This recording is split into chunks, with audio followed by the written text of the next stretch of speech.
And a lot of times when you delineate the difference between the two, whether it's Michael Jordan or it's LeBron James, they're talking about a fear factor. People talk about LeBron, though, is because he lives in a 24/7 news They would have talked about anybody. And it would have been just as bad, if not worse, for MJ, no doubt about it. Back and stuff like that. You hear stuff 30 years later about MJ. A lot of times you didn't hear that kind of stuff going on because there was a level of respect and fear. Welcome back to NBA Showdown, the home of hard truths, bold debates, and unfiltered conversations about the game we love. Today, we're tackling a question that has the basketball world buzzing. How would the media have treated Michael Jordan if he played in today's era? This isn't barbershop talk. This isn't a casual hypothetical. This is a debate between two of the sharpest basketball voices in the game, Stephen A. Smith and J.J. Redick.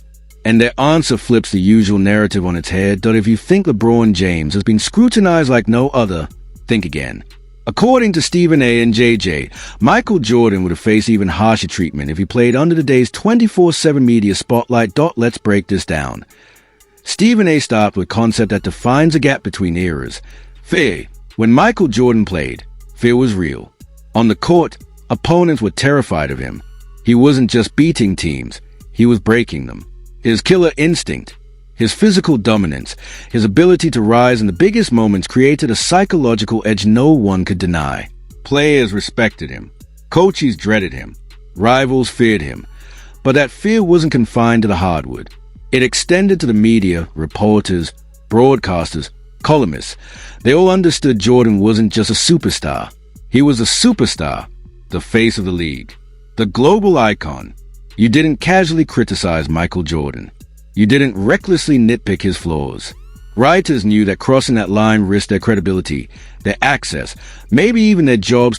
So while Jordan was scrutinized, that criticism always came with caution and with respect. Now compare that to LeBron James. From the moment he stepped into the NBA at 18, dubbed the chosen one, the fear factor was gone. Instead, there was a microscope. Every decision, from the decision to team changes to player performances, became instant national drama. Every finals loss became fuel for endless debates. Every perceived weakness, whether free throw shooting, clutch moments, or even body language, was dissected in real time. LeBron has never been feared by the media. He's been targeted by the media, and that's what Stephen A. is saying. The difference isn't just skill or rings, it's the climate. Jordan had the shield of fear. LeBron never did. Now imagine flipping that. Imagine Michael Jordan dropped into today's world. No shield, no buffer, no reverence. Just wave after wave of Twitter trolls, debate shows, viral clips, memes, podcasts, TikToks, and 24-hour scrutiny. That invincible aura? Stripped. That myth of perfection? Shattered in real time. Instead of legendary stories building over decades, every flaw would have been blasted instantly. Every missed shot, every playoff loss, every harsh word to a teammate, every late-night casino trip, every controversy. Magnified. Stephen A.'s point is blunt. Jordan wouldn't have been immune. In fact, he might have been torn down worse than LeBron. Why? Because the modern media doesn't just cover greatness. It feeds on tearing down giants, and J.J. Redick takes it further. He reminds us that today's media cycle thrives on content, not context. Jordan's competitiveness, the same fire that drove him to championships, would have been framed as toxicity. His clashes with teammates, viral badly to headlines. His gambling, a scandal that would dominate every sports page, every show, every feed. In Jordan's era, those stories faded in time. In today's world, they trend for weeks. This is the heart of the debate. Greatness isn't just about what happens on the court. It's about how that greatness is framed. And in the age of non-stop media, framing is everything. So ask yourself, would the myth of Jordan be the same if he had to live under LeBron's microscope? Or would the legend look very, very different? That's the debate. That's the fire. And that's why this conversation matters. A lot of times when you delineate the difference between the two, whether it's Michael Jordan or it's LeBron James, they're talking about a fear. Hey, Stephen A. expands on that idea of fear by emphasizing the boundaries that existed with Michael Jordan. There were simply lines that the media did not cross. Writers and broadcasters understood that Jordan was the face of the NBA, the league's golden ticket, and the global icon who could do no wrong. Criticism came. Yes, But it was never venomous. It was never relentless. They didn't ridicule his every move. They didn't question his legacy after every single loss. They didn't nitpick his leadership style, his personal choices, or his off-court life in the way LeBron has been subjected to. LeBron, on the other hand, has lived in an entirely different universe. With him, nothing has been off limits. His decision to leave Cleveland for Miami wasn't just reported. It was turned into one of the most polarizing sports events in history. His return to Cleveland? Scrutinized. His move to LA? Questioned. His stance on politics and social issues? Debated endlessly on television and online. Even his role as a father, as a husband, as a public figure has been placed under the media microscope. For LeBron, the media hasn't just observed. It has created narratives around him, sometimes supportive, but often critical, always hungry for the next headline. Now contrast that with Jordan. He operated in an environment where many of his rough edges were either softened or buried outright. His legendary competitiveness, the kind that sometimes boiled over into fights with teammates, was framed as passion. His gambling habits? A side story, tucked away. His fiery personality? Marketed as charisma, not toxicity. Stephen A. is pointing out a clear imbalance here. Jordan's image was protected, curated, and in many ways shielded. LeBron's image has been exposed, tested, and torn apart in real time. Now imagine if those roles were reversed. Imagine Jordan, not in the 1990s, but in today's 24/7 social media age. Imagine Twitter threads dissecting his gambling. Imagine Instagram clips of him berating teammates, going viral with captions like, "Is MJ a bad leader?" Imagine endless debate shows questioning whether his style of leadership would work in today's game. It would have been chaos. And that's the reality Stephen A. is hammering home. The media doesn't just report legacies, it shapes them. Jordan's was protected.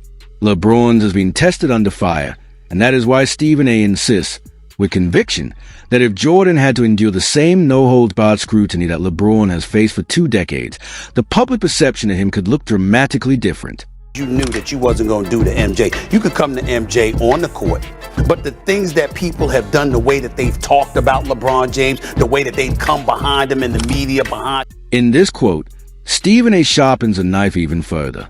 He points out that many of the negative stories about Michael Jordan, his gambling, his fiery clashes with teammates, even his brutal leadership style, didn't fully surface until years, even decades later.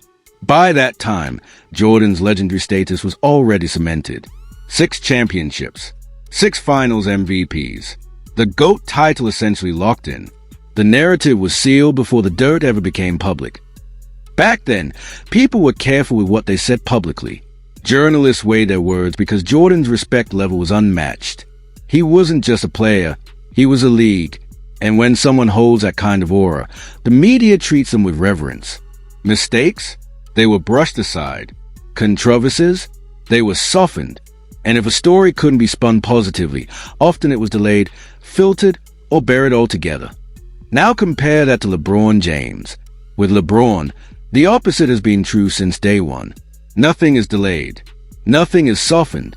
A single bad game, social media explodes in real time. A controversial comment, it's trending worldwide in seconds.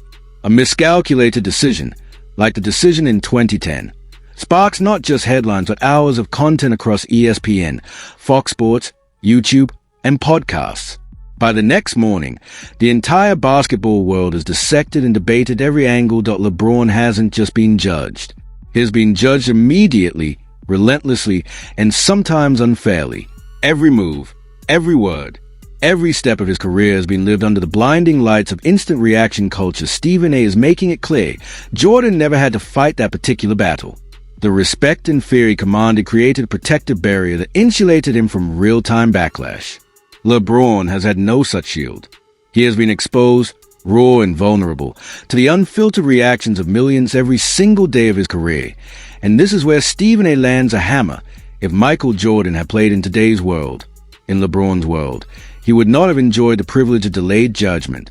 He would have been dissected in the moment, his aura of invincibility shattered by the endless churn of the 24/7 news cycle and social media debates. like that. You hear stuff 30 years later about MJ. A lot of times you didn't hear that kind of stuff going on because there was a level of respect and fear. JJ Redick adds another crucial layer to the conversation, one that grounds a debate in the cultural differences between eras.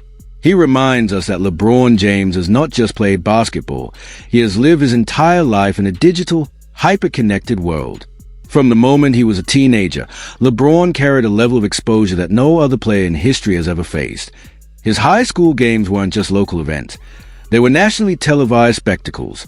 At just 16 years old, every scouting report, every dunk, every stumble was broadcast across the country. By the time he entered the NBA, LeBron wasn't just a rookie. He was already a household name, a global figure, and a chosen one under a spotlight that never turned off. Compare that to the 1980s and 1990s. In Michael Jordan's era, news traveled slower. Coverage was more contained. There were fewer channels, fewer cameras, and far fewer microphones waiting to dissect every comment. If a story broke, it might take days or weeks to gain traction. And if it wasn't flattering to Jordan, many times, it stayed buried or was quietly smoothed over by media outlets who respected, even feared, his presence. JJ's point here is sharp. Media exposure isn't just about how much coverage a player gets. It's about the culture of coverage itself. Jordan's time was slower, more forgiving, and more protective of its stars. LeBron's time has been the exact opposite. Brutal, invasive, and global. Every second of his career has been lived under the microscope of Twitter debates, ESPN hot takes, Instagram edits, and podcasts designed to analyze his every move. That's why Redick argues that LeBron's experience is incomparable to Jordan's. Jordan could operate without the constant noise, without the endless debates tracking his every breath. LeBron has had to fight for his greatness in real time, with every failure magnified and every success instantly dissected. And here's where JJ and Stephen A. align. If Michael Jordan had been placed in the same environment, if every tough game, every fiery moment with teammates, every personal decision had been exposed to the world in seconds, the coverage would have been merciless. The image of the untouchable, invincible Jordan would have faced daily attacks from every angle. But JJ adds one more powerful wrinkle to the argument: perspective. It's not just that Jordan would have been hit harder. It's that LeBron has survived and thrived in conditions no legend before him ever faced. That survival itself is proof of his greatness. He's carried the weight of impossible expectations and still delivered championships, records, and longevity that defies history.